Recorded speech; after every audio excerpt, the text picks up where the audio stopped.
Cloud and Clear, the podcast by SADA for innovative business leaders and technology enthusiasts, where we explore how Google Cloud is transforming the industry and what that means to you. Now here's your host, Tony Safoian. It's a really special day here on Cloud and Clear. You can see by the sign.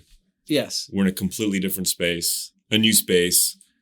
And I'm so happy that it's you, Brandon Jung, who is breaking the studio in. So welcome to Cloud and Clear. Thank you. It's been we've known each other almost a decade now. So yes. This is fun to come see, obviously, how y'all evolve day in, day out, seeing you guys some great press, and loving working with SADA for all those years, and also just to see you guys evolve a ton from first days when we were working, and I was at Google, and all the way through now over at GitLab. So congratulations, VP of Alliances at GitLab. Thank you.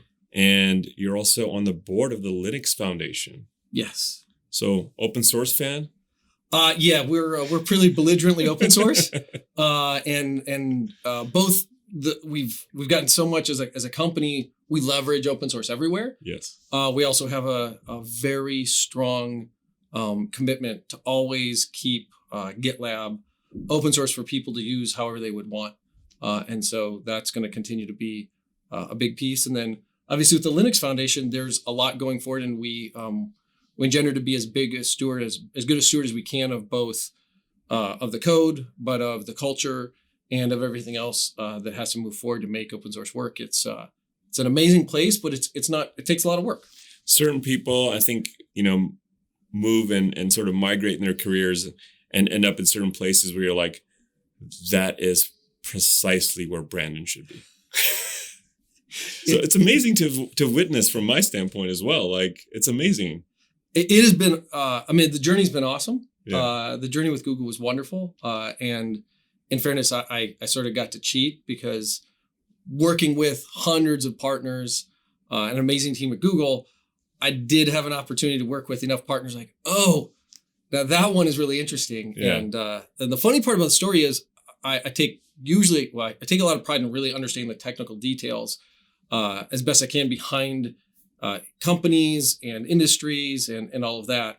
And the part actually I knew with GitLab was I sat down with our CEO for a different subject. He goes, hey, let me show you what we're doing. And I didn't know half of what GitLab did. Yeah. And I'd been working with them in a lot of detail. I'm like, okay, so I love what you were doing before, and there's 50% more here that I just learned about. And I thought I was pretty good about knowing what was going on, Yeah. which means you guys are going at a rapid pace that is a ton of fun. And so have jumped in there. It's been a blast for the last 2 years. No, look, GitLab is definitely one of those celebrated stories in the ecosystem, in the open source community, in this world where kind of, software eats everything, right? Yeah. Software eats everything. The question is what software eats what software at this point, right?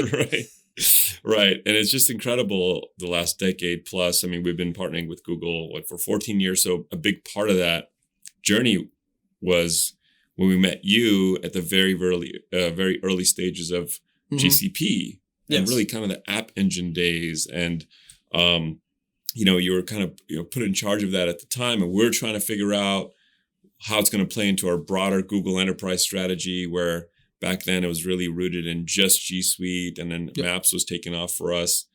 And I'm really glad that we've been able to kind of figure it out. And GCP now, I think this year will become our biggest business. Yep, which is exciting.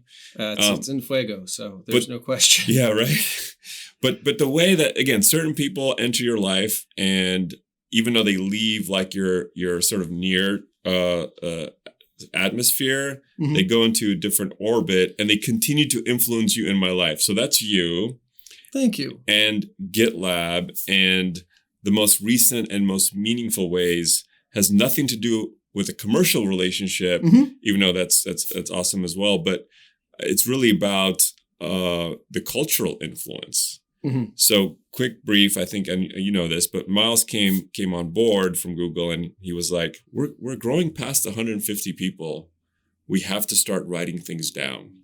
That's a big inflection point. Yes. Yeah. Seems simple. It's not that simple. Yeah. And it's like, the whole definition of larger groups working together in this bigger construct called civilization, which is kind of where 7,000 years ago writing started, right? We can point to that time and say that's when civilization truly started.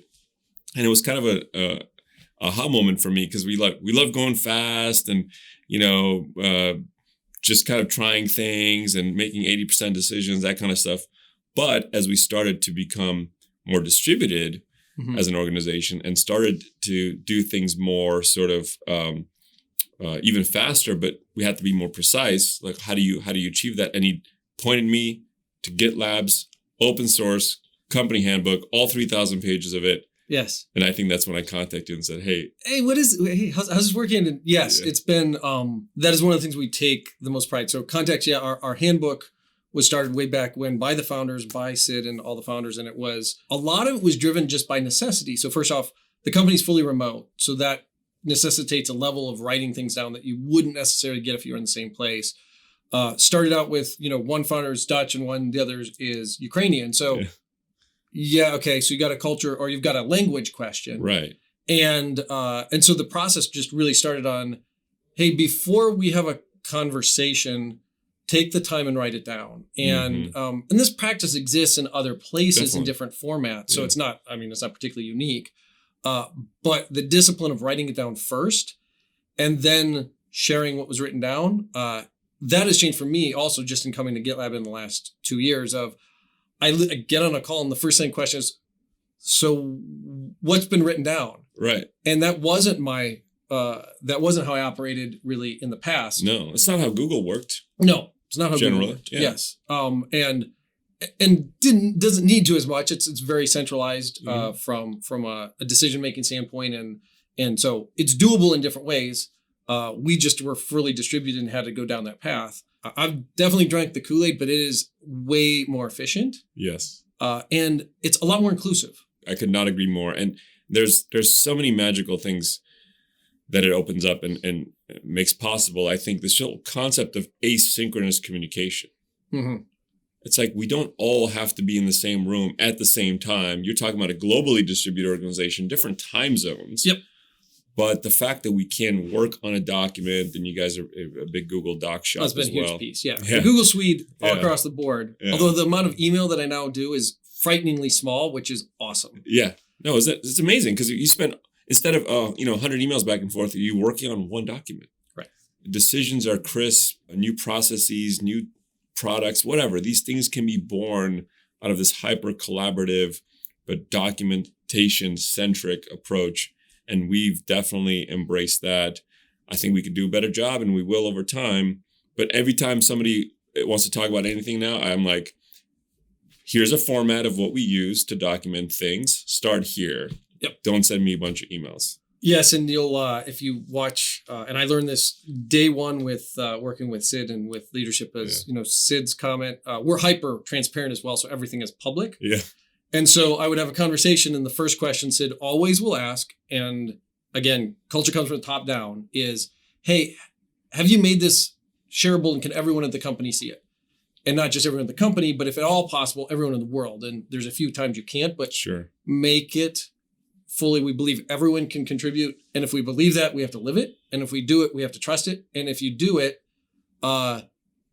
it's been shocking how many times we've gotten amazing feedback from someone we didn't think to ask. Right. It wasn't, we weren't. So I think it's one of those is from a leadership standpoint, realizing oftentimes I have assumptions of who has the best idea to solve a problem. And oftentimes they have great ideas, but I'm missing out on a huge number of points of view. And I'm often wrong on who the best person to ask the question is. Totally. And if I make it available, I make it something that people can find, make it something that you also culturally actively engage with when someone has a question. So there's a little bit of work there, but been awesome how many times we find great feedback from internally at GitLab, from our 10,000 other external contributors. And, oftentimes our competitors will point out points and, you can't have any shame. Yeah. But if you have no shame and no pride and all you want to do is build great things for people, if someone points it out that your competitor's like, hey, that doesn't broken, you've just gotten a great gift. They've given you a great gift of what you should do better. Totally. And that's just been fun. No, I think it's been necessary for you. I think aspirational for the rest of us. I think to understand maybe why it was born at GitLab and maybe even above and beyond the two founders being sort of from different, backgrounds. But let's talk about what GitLab actually does. Oh, because I think it's very related to why like an open handbook makes sense. But let's dig into that, because to your point earlier, we were chatting, you're like, we do a lot of things. Broadly, people have, different understandings of what GitLab does. So let's talk about like what's core, and I think the audience would love to benefit from that. Of course. Yeah. So with the name GitLab, you can imagine probably we have something to do with Git. Yes. And that was our base. That's kind of what we really were from kind of 2011 through about 2013, 2014. Source code management there's a number of options, but at this point, Git is 95% of new development. So if you're doing new development, it is the heart and soul of development. There's only one open source provider. There's other people who use Git and wrap it up into other products. They're great products, but they're proprietary. And GitLab took a perspective day one. Hey, it's going to be everything we're going to do is going to be open source, and that allows for both contribution. It's also a good business model. So very transparently, it's allowed for the massive adoption of GitLab across well over 60-70% of private development uses and leverages a piece or all of GitLab in one way or another. The good news is lots of usage. There's also times like, so that's awesome. You have 5,000 users. We had no idea that you were using it. How's it going for you? Like, oh, it's great. We'd like to do X. So that was, a kind of a clear decision early on where I wanted to go. But from there, we started doing you kind of look at development. And development at this point for most companies, if they've got an established development process, have anywhere between 10 and 15 different dev tools. And they came and grew up through the notion of a single tool, very focused and excellent in the one area they're at. Right. The thing, though, is last time we checked with a developer doesn't live in one little piece of tool. They've got to live across. And the better a developer or the smaller your team, the more things they have to live across. And so we started with added CI. Sid said, oh, no, these should stay separate. Yeah. Right. And one of our developers kept pushing, said, no. These will be better together. If you put continuous integration with source code, because that would be your next step. Right. This is really going to be much better for customers. And Sid said, no. And he's like, guy kept pushing on it, saying, no, here's the facts. And Sid, true to form, saw the facts and change it. And that's kind of was the genesis. And then from there, we started to grow out to doing, so we do issue tracking, we do project management, portfolio management, continuous delivery, security in your pipeline. And so, at this point, we're, best in class in the core development areas, and we continue to expand out. But, the goal is to be is currently to be a single dev tool for a customer or for a developer to write your code, and GitLab can do the planning, the deployment, the testing, the packaging. When you said security, we were joking like the software's eating the world. Yeah. And I think at this point, like, yes, we all agree software's eating the world. I think the question is, what software is eating what software? Right. And then what are the metrics? Because that's the other part that I think struggles. And we're really simple. One metric, cycle time. It matters from an idea to production. And if we can make that short as possible, it does two things that are great. We tend to think about that rolling out new applications or new features. Totally true on that case. The other thing that does, though, amazingly well is security. Because you're going to have a security issue. You're going to have to patch it. You're going to have to address it.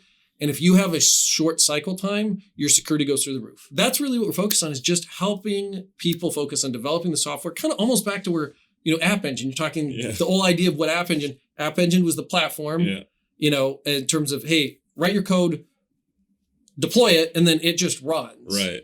And it's kind of funny. We're kind of like almost coming full circle. Yeah. Like Anthos now is like the decomposition of App Engine and the reconstitution of it in, a bunch of different parts. So I'm like, the world just keeps going in circles.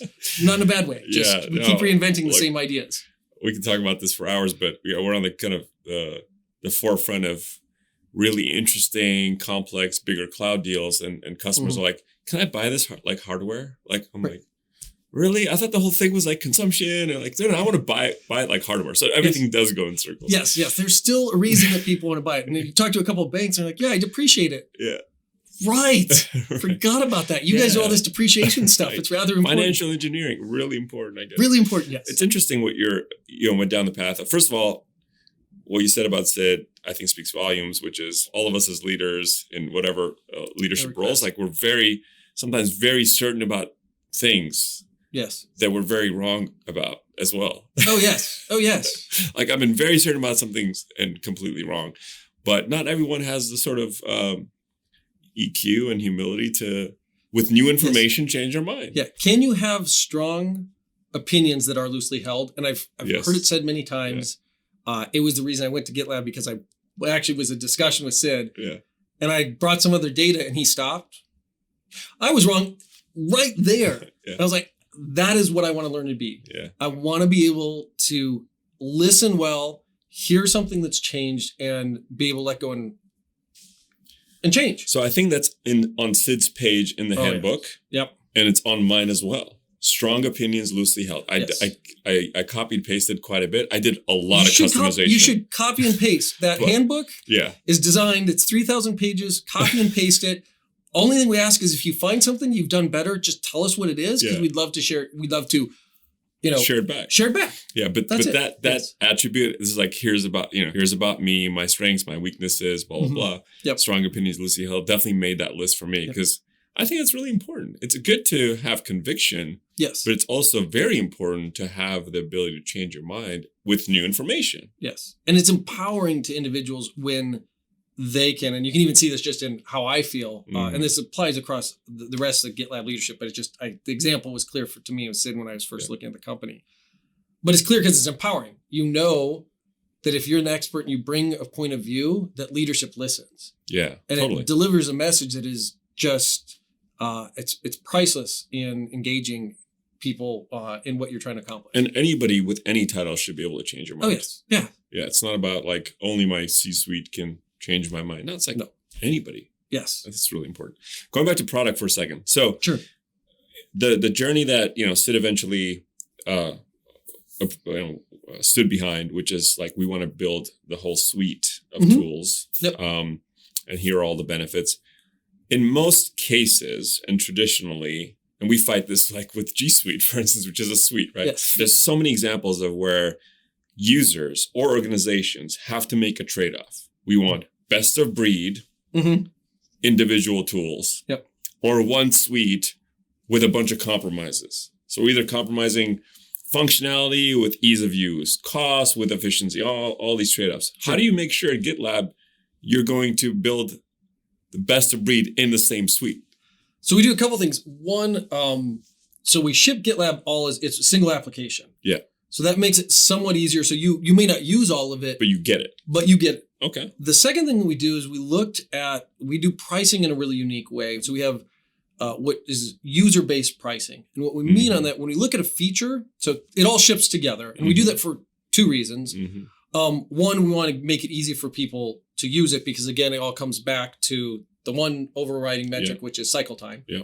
So you can give that to them.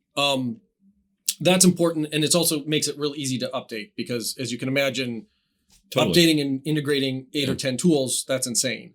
So if you can update, we ship every month. Piece I'm most proud of and kind of was shocked at, this was another one, was about half of GitLab customers are within 3 minor releases. So let me kind of break that out.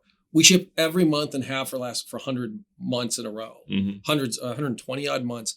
So if you're shipping like little pieces, which is great if you ship every month, but it doesn't do a whole lot of good if people don't take it. Yeah. Right. Yeah. So you have to figure out how to make it really easy for the end users to update and run it. It does help that we're a dev tool. So devs are pretty good about their toys. Right. So they like to have the new toys, and we give them the latest stuff. Stuff. So, in fairness, it's not like comparing it to SAP. Yeah. 2 different worlds, right? So 2 different user bases. Part of it is it ships. And then what we do for features, when a feature comes through, we ask really a basic question is, who's going to use this feature? And it's really 3 buckets or 4 buckets. It's a user. So if it's a developer, it goes into the free version. Okay. And that means 60-70% of what we develop goes into the free version, into GitLab Core. Yeah. And that's great, because that means when a little team gets started, they have everything that team needs, and they can grow GitLab. Or it might be like a first level manager, right? So once you get a software manager, some more data you want to understand on how your team's doing. That's kind of level 1. And then the next level, which would be like for us called premium or silver, that's about your VP of app dev. So these are going to be complex development projects. So you're going to do portfolio management or complex pipelines where you have a larger number of teams. And then the final group is for your CISO. And that's obviously a place we're spending a ton of time. And that's just putting security in this notion of shift left, of more and more decisions are moving towards a developer being able to make the choices. Right. That's a plus, but the minus is that pulls away from generally will pull away from your security posture. Right. So if we can help every single line of code get tested, which almost no CISO can do today, now you have full code coverage. And that for them is just amazing. Awesome. Checks and balances. Yeah. So it helps. And then it makes it real easy as a team grows, because it also tends to go in terms of growth of a team. And if your team if you're 5 developers, like, I don't know how valuable the software is at 5 developers. Right. You're still trying to figure it out. Yeah. But when you get to 50 developers, you've made a very clear decision, like, my software is valuable, and hence tooling to secure it and everything else is just a natural logical progression. So I think that was a lot of how we tackled the idea of like a suite in dealing with individual pieces. That said, you can integrate and use GitLab with a bunch of other tools. So being open core, we took a little bit different direction. So if you're closed, you have to go the route to integrate is a marketplace. Right. There's a plus and minus to a marketplace. The plus is, okay, here's the one API and everyone has to work with it. The minus is that the actual quality of those integrations is limited to how well you build the API. Sure. And also then your partners actually can't interface and create unique integrations. Being open, I mean, you can't do it if you're not open. But if you're open, then hey, our code base is open. So if you have a great way you want to integrate, hey, we do believe everyone can contribute. Let's take a look. And I spend a lot of that time with great partners that come in and say, hey, we see something great we could do here. Yeah, would love to. Then how do you make sure their sort of customizations don't impact your ability to do future updates? Like if they've... Yeah, I mean, if someone has a really good, if it's a piece that gets added to the core product, then we'll take it and we'll maintain it, right? So we'll take it and upstream it. Cool. And we have that coming from customers and from partners and from individual developers, from a lot of different places. So we'll take those and, obviously we'll attack them for security. I mean, there's a rigorous process, but we're very open to it and do it very regularly. So you mentioned partners, your VP of Alliances. So how do you spend most of your time and what do you think about and who do you interface with? Yeah, so I spend the majority of my time with probably with the large cloud providers and with like the open source community. But when you look at what GitLab is, it's a great dev tool, but when it gets down to it, it's helping securely put applications onto a platform, whatever platform that may be, right? And which Anthos being one of the big ones that we've invested a lot and continue to focus on. And so we spend a lot of time. I feel like my job is predominantly to say, hey, does it pass like the coffee test? And what I mean by that is, if you're doing an alliance and it requires more than literally what you can have on like a quick coffee chat for someone to understand what you're doing, you shouldn't be doing it, right? So that sounds really overly simple, but it should be something that everyone can look at and say, that makes perfect sense. And I spend a lot of time thinking through what our partners are trying to accomplish and how do we help them get there. If they have a set value, in this case, with Google or with you all, it's like, hey, helping customers put new applications, build a new application. It helps everybody. Then my goal is just to make sure that we make it easier for you all to do that, for Google to do that. And if we can accomplish that, then we're well aligned. So Alliance is really key part of the strategy, like a lot of software vendors. Now, I want to go back to the culture in the context of what you do. All remote. All remote, yes. Global. Outside of like proving that this is possible, which is what GitLab is like the poster child for. What was the reasoning behind a sort of this dedication to all virtual, all distributed? Yeah, I think it would have come, again, everything kind of goes back to our core values. The core value that everyone can contribute is kind of where it started. And the company did start, pretty distributed. Right. I think it started there, but the dedication to it has been, it also gets competitive advantage very bluntly. So we're in 64 countries. That means we can reach customers better. We have unique points of view that we're pulling from all over the world. Yeah. Diversity is creativity. Diversity is creativity for sure.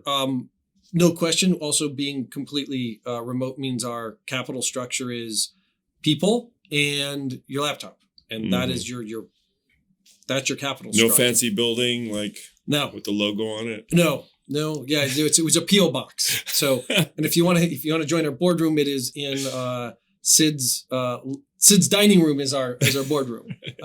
So that works. Yeah, so that was a lot of it. And then the other thing is it's very hard to be somewhat remote, because if you're somewhat remote, you end up in a situation where decisions go back to being made through a conversation. Yeah. Whoever's in the room right on this day is at the table. And if you're not there, you forget that you're not there. Right. Yes. Yeah. And nothing's intentional. Yeah. It's just we as human creatures operate that way. And so by being 100% remote, a lot of those cultural pieces you can keep intact. It also has become, and this was odd, a lot of people ask, so, hey, you've hit 1,200 people. At what point are you going to have an office? Because how do you scale the thing? But it's kind of counterintuitive, because if you think about it, how often we assume, because if I sit next to, Lindsay, I assume I know what Lindsay's doing. Reality of that I know what Lindsay's doing is actually quite small. Yeah. So we assume that presence is the same as knowledge, and it's not. Right. And so by being productivity. Or productivity. Not. Right. Yeah. I mean, same as if the best person you can hire in Africa is that's the best person and they can do it in a 4-hour job, great, good, you did your job. The thing we watch for, and I think this is actually one thing that we are learning and being really diligent about, is working remote can also be easy for people to overwork, just like it really is anywhere. But it's harder to know necessarily where someone is. And so it takes very intentional management. Yeah, time zones. Are you putting pressure on people by communicating in certain hours? I don't know, all that stuff, right? Yeah. And so by being in a bunch of time zones, that kind of forces that async, written first communication, because you can't solve that problem particularly rigorously. And that enforces that the practice. So I think being the fully remote and global, in some ways makes it a whole lot easier for us than it might be for someone that, as you guys are going through this, you'll have a little bit more of a challenge, because we as people, we want to go back to the face-to-face interactions. Totally. And that's not bad. Now, and we do every 9 months as a company choose a place in the world and get together. So the good news of having no corporate office means we have... You can spend the money on that. Right. So we spend money to make sure that we're together. And when we get together, we focus. It's not a conference. So meaning no one's got a presentations. If it's a subject that you want to talk about, burnout, great. That's just an open conversation. And that's what people do. And then we try and find great places in the world that we get to expand understanding. So we'll that's awesome. Find new places. And so that's kind of the really shift. Cool. So we still care immensely about the people. So it isn't that it isn't personal.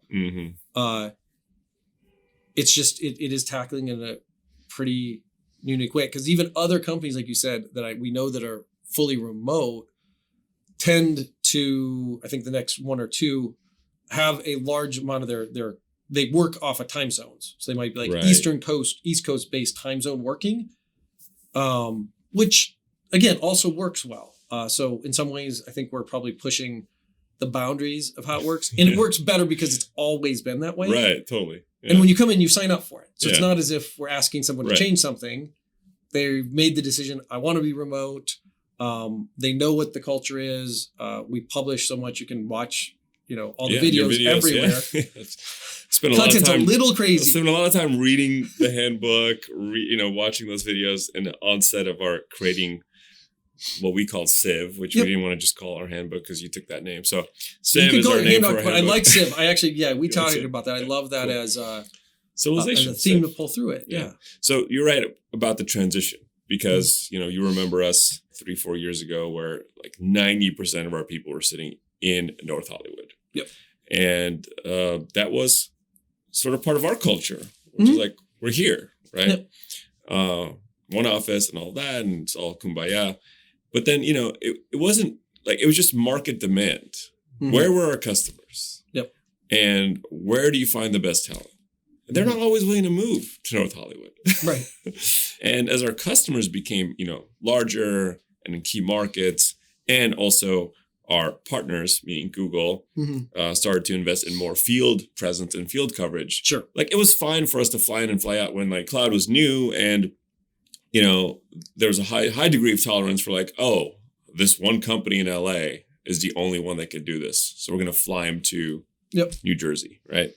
But as it became more mainstream, and also Google had a lot more field presence, then, if they were in market and we were not, it's like, you're not really serious about New York, Boston. Oh, yeah. The local teams Atlanta, or whatever. And this is the cultural match that is really, it's the other piece to as this is changing is we don't match that particularly well. I mean, our sales teams are, as any sales teams, are distributed, so that's pretty easy.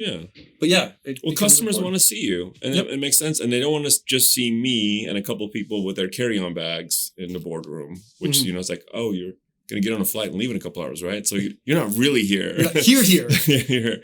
And that's just enterprise software, and you guys have that too. And we're more services and product, which is, Google Cloud. You're a product company. I think there's more maybe, like where your engineers, where your product development team doesn't really matter as much as it is for consultants or project managers. It doesn't much, but it's still important. And it's one, it's a growing piece for us. I mean, we're pretty still, incorporated 2014. So we're a 6-year-old company. Wow. Yeah, it's really new.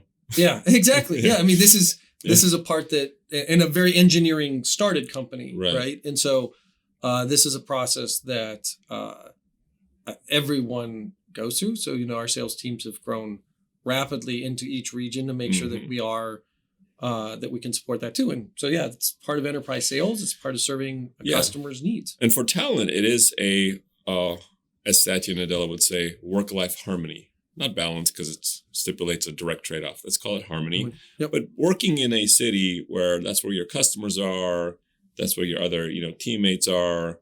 So you're not always on a plane if you're a professional with a family and all of that. I think that makes a big difference. Like, people like the ability to just, here's how I'm going to work. And sometimes I'm going to travel, but mostly like, here's where my work is. Yep.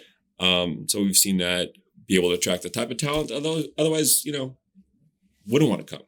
And we understood that literally as Sada grew up, and maybe I grew up.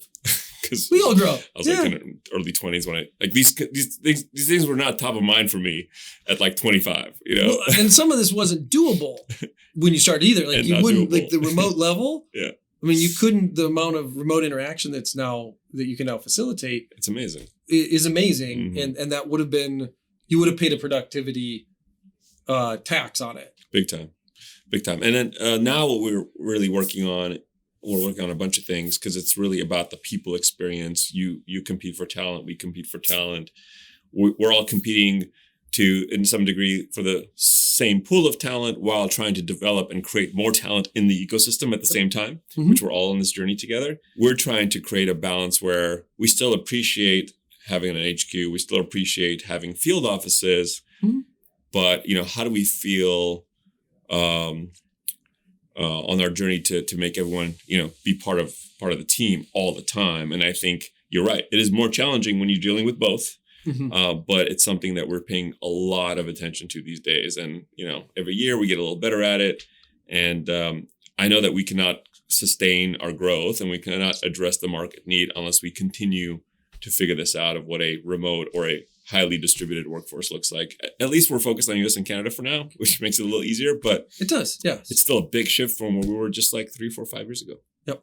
So we already talked about how your Google Docs shop, you make that abundantly clear in your handbook. And I think especially in this sort of asynchronous working, documentation heavy process that you've deployed culturally, super helpful. Yep. And then you come from Google, so maybe there's a little bit of familiarity in that as well. I'm not sure if you brought that in or if it was part of what they were using already. A lot of it was there already. Yeah. Yes. Yeah. Okay. So I think some of it is just, I knew all the little tips and tricks. So you jump in and be like, hey, see you guys, here's how you can use it even better. And I was like, that was great. Okay. Add it to the handbook. Yeah. So yes, but it was a good chunk of it was there already. It's an amazing paradigm of work, and I don't imagine how some organizations function without that level of collaboration. It's almost like a foreign concept.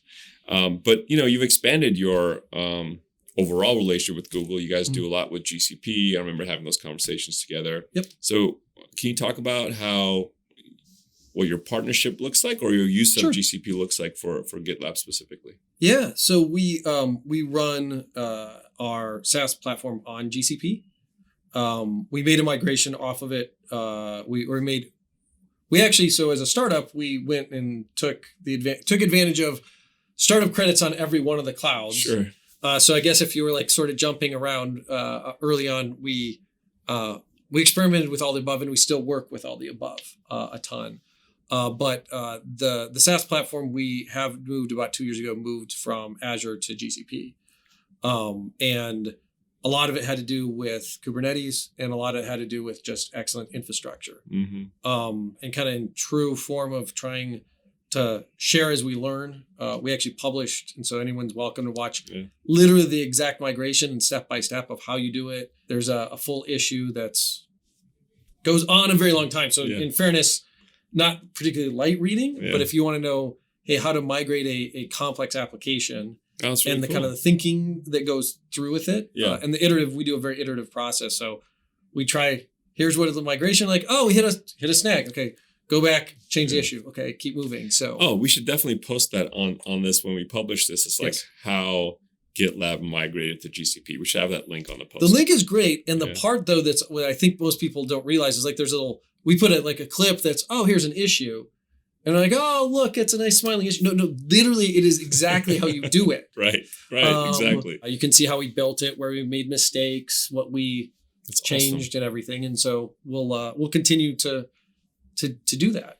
But, well, I'm excited you chose this platform. Yes. Obviously we're biased a little bit, and we're big fans, but I think it's all on this sort of journey. And again, if you read the handbook, we're trying to figure out, it's sort of like, what does this concept of a forever company look like? I have competitors who've sold. You guys have competitors that have sold. And that's really not my vision of the story. Like, that's not the narrative that I necessarily want. And it seems like Sid and your organization is also on this path of, we have something really special, and our vision is not to just be swallowed up by something else, and then who knows what happens, right? Yep. And you've openly, as an organization, talked about preparing to go public. Yes. And I know some of this is sensitive, so feel free to share as much as you would like. But I'm hyper curious about this, because that's definitely, in my mind, one of the ways to continue to exist forever. Yes. In theory. Yep. What does that journey look like? I mean, you're VP, you're sitting at the table in a lot of these conversations. I'd love to hear your perspective. So the first one that's interesting is when I arrived, the date that we want to go IPO, and I'm hoping I get this, November 18th, 2020, had been set, and had been set 5 years before. Wow. Now this is a bit to the GitLab culture of setting a direction, so you can look at where we want to go in 5 years, and we share it with everyone, which I think freaks some people out when they first go. Like, you're going to share your vision with everyone? Yeah. And I guess it comes to a very simple one. Like, we believe it's not your strategy, it's your execution. So there's been a lot of people that have great strategies, but if you don't execute, it's sort of neither here nor there. And if we think everyone can contribute, we have to tell you where you're going. Sure. If we want you on the journey. Definitely. And the IPO is just sort of, I think, kind of really an extension of that. We've clearly been a bit blessed. Like, the markets have been really good. True. We have had no challenge in finding people that would like to invest. And I think we've executed well. We just hit 100 million ARR. So the cash is there. The customers, most importantly, are there. And so when we measure that, you can measure a lot of things. Right. I think for us, that number matters, because it says, the easiest way to know whether a customer cares is if they want to pay for it. Right. And if they pay for it, what they're saying is, this is valuable. And so that's kind of on our journey. We're partway through it. So obviously the two natural questions that come up all the time is, hey, do you do a direct listing, or do you do a traditional IPO? And I think there's a lot of really good discussions around this. An IPO had been pretty much the default in which a private company went. Right. And there's debates as to, there's a few companies that haven't, or that have gone different routes. Google, I think, went with a Dutch auction right out of the bat. And of course, they had to do it. Like Larry and Right. Sergey had to do it. Yeah, had to be done different. Definitely. Slack, I think, also just went. I think you're going to see more, and I can't speak necessarily to us because we're still, there's many reasons, Yeah. there's plus and minus in both. But I think there's becoming more and more companies that are looking at a direct listing versus an IPO. Mm-hmm. Some of the things that generally people look at, and I think this is one that so I'm going to speak as me here. I think some of the things I like about a direct listing and something I've loved about that kind of forwards what GitLab's done is employees first. Mm-hmm. And so all the way through every time that GitLab has raised, we have allowed our employees to participate in that. Wow. In a secondary every single time. And when that That's was fantastic. shown to me, when I walked Yeah. in, I was like, that is how it should be done. Definitely. And so that probably, as we go forward, I think there's a lot to be said about not having a lock-in period and other pieces that go with a direct listing. Mm-hmm. I am not voting in this and I am not making participation, but I've studied it quite a bit and we've talked about it. And I think there's some people are getting a lot more comfortable with the idea of a direct listing. Yeah. Than had been in the past. And I think that's part of any market getting turned sideways because I think it changes what has been the traditional role of banks in an IPO. Right. Innovation, even in this area, is super interesting. It's still there. Yeah. There's And- still place to innovate, even though this is something that for so long Yeah. was just the way it was done. Now, look, I think about, and I read a lot of Simon Sinek and Infinite Game is the latest thing it's driving a lot of my thinking, but I feel like a lot of it is just expressing the way I feel or have felt Putting for a long words time. to what you've Yeah. been feeling. Yes. And I do fear, and I love the fact that, again, to date, we haven't raised a lot of debt or we don't have equity partners. So we have a lot of independence. Yes. Which gives us speed and gives us all these things like this liberties to do things that we don't have to prove to investors that it's the right thing or whatever. Nor are we being pushed to do anything specific because we don't have investors who need to make a return on their investment and get their money out. So I do think that, again, a great potential platform for a forever company is being publicly traded. But I have fears, and I'm wondering if you've thought about this or what the discussion within GitLab is. How do you become a public company yet still get to play the long game and not be driven by like quarterly earnings and all these are the things that my understanding is some companies are able to avoid the traps of short-term thinking that the public markets sometimes force on you, but others don't. They just kind of fall into the trap, and all of a sudden they're making finite game decisions in an otherwise infinite game, and it's just sort of really a risky proposition. Some of it is setting expectations. I think some companies you'll note have done that really well. So in the tech space, some of the best ones have done. Amazon has done that well. Salesforce. Salesforce has done that well. Google's done it pretty well. Apple's done it well. Right? Hey, if you look at Apple's guidance, like it's a mile wide, and they never make it. And they're like, we're going to hold to it. Yeah. I think the other piece that I suspect will help us because we have published a 5-year vision. We have a direction where that expectation is going that, investors or anyone that's involved knows this is what you're signing up for. Yeah. And I think that was, fair. Bezos did that pretty well of saying, don't expect, we're going to keep putting this back in. And the market adjusted to that. He did deliver. I mean, they delivered. So you need to deliver on. Eventually. Yeah. And he did on the cash flow. I mean, he said, we're going to measure our cash flow and we're going to deliver cash flow. And that did well. It does take strong leadership. I think it is very much around, you do need some process. As you go through that IPO process, there's a process that is healthy as well. Right. And sure. and so I think there's some of those disciplines, yes, you get down to managing, you never want to manage earnings. That's not the point. Can you predict them though? Right. And that's just good in running a business. So you have an idea. That's a lot of what any company in both of our shoes is trying to get really good at too. Yeah, look, my current mantra and the last couple of years have really been about creating the leadership infrastructure, the board infrastructure, the financial diligence infrastructure, inside, outside advisory to like just do all the things as if we want to. Yep. And then if that's the highest standard and that's going to help you run a really well-oiled business from the sort of back end standpoint, That's great. And then we should be doing those things anyway. Yep. Like we should have tight financial controls. We should be able to close the books in 5 days or 3 days. Like we should, withstand an audit from a big four firm, right? And come pretty close. Like we should be doing those things if we're growing this quickly and have these ambitions anyway. Yep. And if that sort of puts you some percent, of the way through what going public would require, great. It I think opens up more doors. Yep. I couldn't have said more. That's our view too. Yeah. And I'm going to be watching closely. I really wish you the best. Wish GitLab the best. Absolutely, we'll be doing a whole lot more. So you're an inspirational organization to watch as another sort of private company, and I'm going to be watching the IPO really closely. And I think we're going to learn a lot. And I think it's just sort of the art of the possible of what you're able to achieve. And of course, we're in a different business, but it's going to be a model, I think, for us to watch and to aspire to. Yeah. Well, we're going to enjoy it. We're going to learn a lot as we go. Yeah. We're going to continue to learn from everyone we get to work with, and we're going to make mistakes along the way, and we're going to make those changes as quick as we can. Yeah. If they need to be made, and there's sometimes we'll make decisions that isn't fully agreed to everyone, and we'll explain why, and we'll keep moving. But that's been part of it. Is it's also an experiment in transparency and how everything gets done. And I think that's it's been both wonderful, but it is a challenge when the rest of the world can weigh in. They can add input and they can add great content and they can be amazing. But in fairness, you can also get some noise. And that's an aspect we're learning through as well, because it is a bit of a big experiment. Big experiment. Yes. But, we're so blessed to be in this market, in this point in time. We have an opportunity to impact a lot of customers, a lot of people's lives, in fact. And I think that's what's really exciting about this whole software space and cloud.